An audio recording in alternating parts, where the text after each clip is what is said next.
Hello everybody. I was going to say good morning, but it's like almost 1 o'clock, so but I did say good morning. I think I first woke up at 7, which is when the cat decided to join me, so it's just like, right, it's the first day of my 2-week holiday from work, so I'm just going to stay in bed with the cat. So I think I ended up getting up at about 9:30. I'm allowed to. I had a shower, had some breakfast, and my mum said that my dad had already gone over to the flat, so it was like, okay, I'll have my breakfast and I'll head over. He's going to be back like at 11:30, so it's like, oh, is it worth me going over then or not? And we were just like, just let him do what he needs to do and he'll come back. But yeah, I will show you the picture. My dad removed a wall of tiles from the bathroom this morning.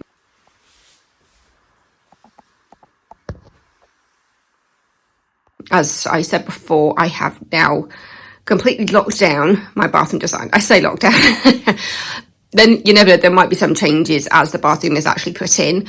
But I have paid my deposit and they are holding everything in a warehouse until we're ready to do the bathroom. The kitchen is the big thing.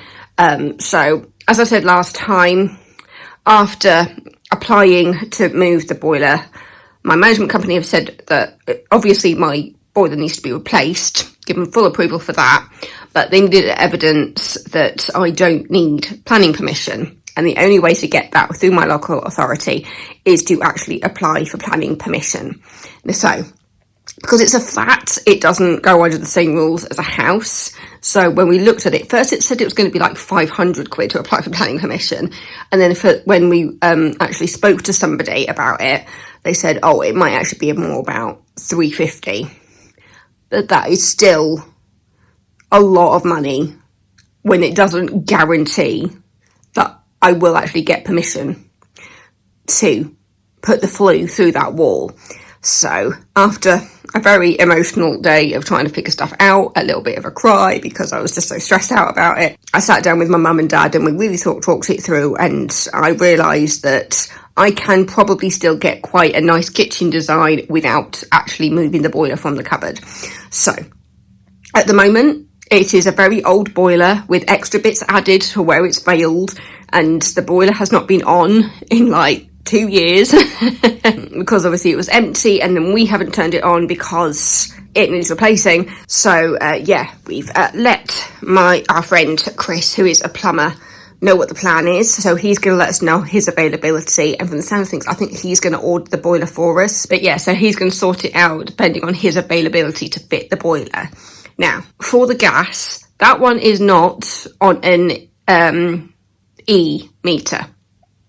So I have to manually submit that one. And I was just thinking it would be so much easier if I did have an E-meter for the gas. So I went to the gas supplier and arranged for them to put in an E-meter,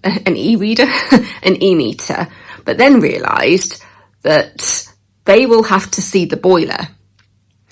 And this boiler is condemned. So I had to go back and say, really sorry, just realised that the appointment that we have booked, the new boiler won't be in by then.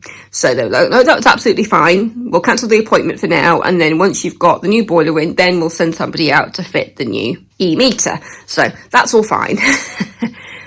So the first day of holiday, I feel like quite a lot has been done in regards to part of the wall tiles coming out of the bathroom. Thank you very much, Dad, for doing that. He said because it's a layered process, we'll be doing it bit by bit, just so we're not completely pissing off the neighbours.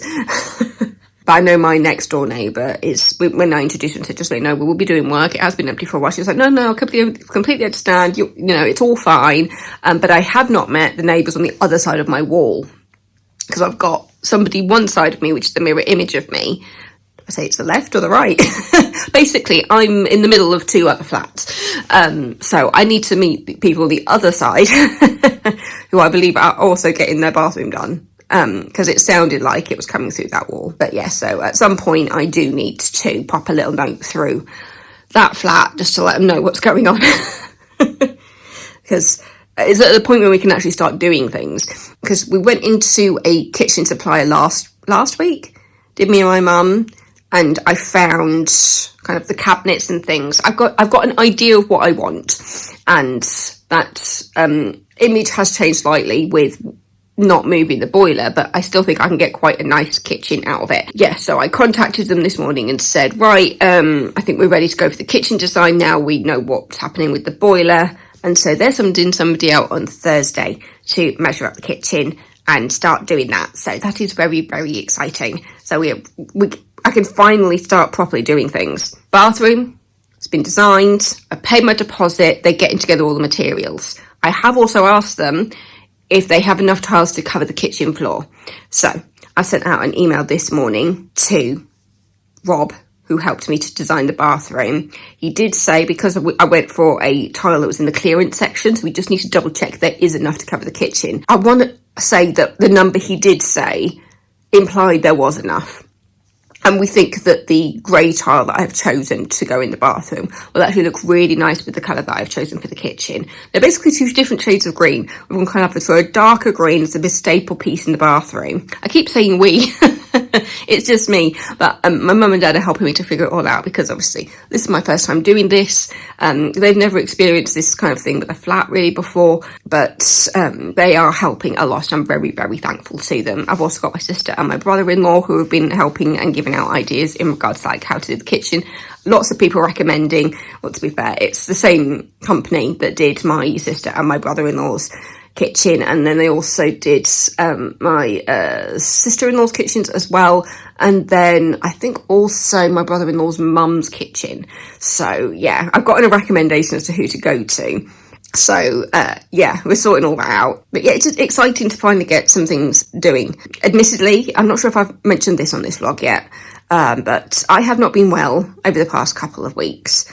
It's involved like back pain and abdo pain and all sorts. I had 2 days of scans in the hospital, and then I've got another appointment this Wednesday to check what's going on. I'm not in as much pain as I was, but I did have experience at work yesterday in one of my treatments, but just like, oh my God, the pain is horrible right now. It's like a stabbing pain in my lower abdomen. It was horrible, and I've no idea how I got through that treatment, but I've just been alternating between paracetamol and Brufen. There was only been one night when I took a codeine and it knocked me out. I did have somebody at work who was offering me cocodamol, and I was just like, codeine really does make me loopy, so it's not a good idea for me to take it at work. You know, some people do function on stronger painkillers if they need it, but me, with codeine, it makes me go loopy. I'll never forget the time when I took it, was it for my gallbladder or something like that? And I remember being set up on the sofa with an episode of Doctor Who. I thought I was hallucinating. Was it a David Tennant episode? It was kind of like a Murder on the Orient Express in space situation. I remember that, and I thought I was going insane.